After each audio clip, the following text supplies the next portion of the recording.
Funny how we met on the telephone. You and I on the edge of the unknown. Oh, in only a moment's time, I knew my heart was yours and yours was mine. As I always told you, there's nothing in this world that is perfect. And hindi natin lahat mahahawakan, hindi natin lahat makokontrol.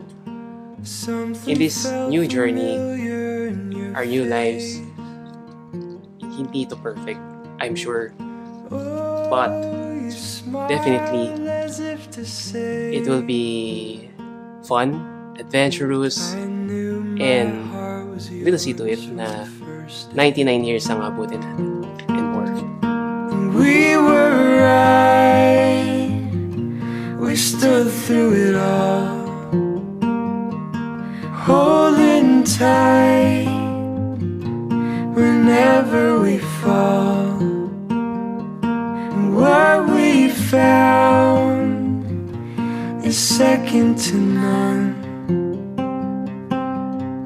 I knew this would be love. I knew Nung na-meet ko siya, parang kaka-break ko lang sa 5-year relationship ko. Then, that's the time din na naging closer ako kay God. Parang sa kanya ako lumapit. Then, dumating si Enard, office mates kami. Hindi ko siya actually crush nun. Crush niya pala yung boss ko.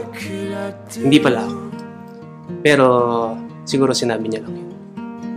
But, siya yung parang bigla lang inad ko siya. Kaya sinasabi niya na ako daw una nagkagusto sa kanya.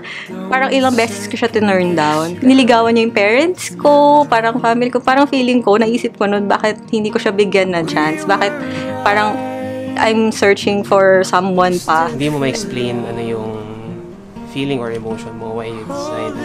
But, for sure, ang nakikita mo sa isang tao is that masaya siyang kasama. Pag-away man kayo o simple lang, at the end of the day, yung kulitan pa rin eh. Yung the wacky moment, yun yung mas nagka-count.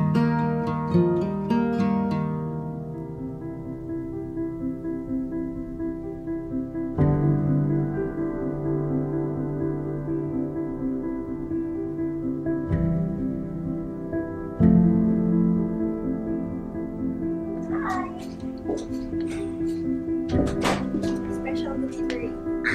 Open mo na daw yan. Alak. Sapatos to.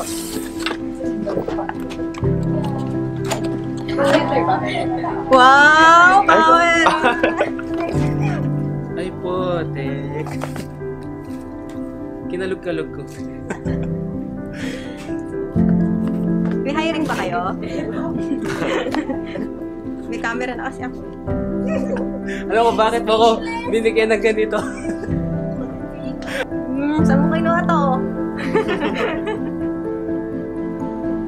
As I look back these past 60 years, I can't help but wonder, paano ko kaya ako natagalan? Ba't kaya hindi mo pa rin ako iniiwanan? Ang sakit ko sa ulo.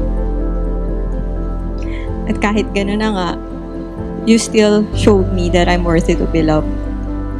You accepted everything that I am and loved me with all your heart.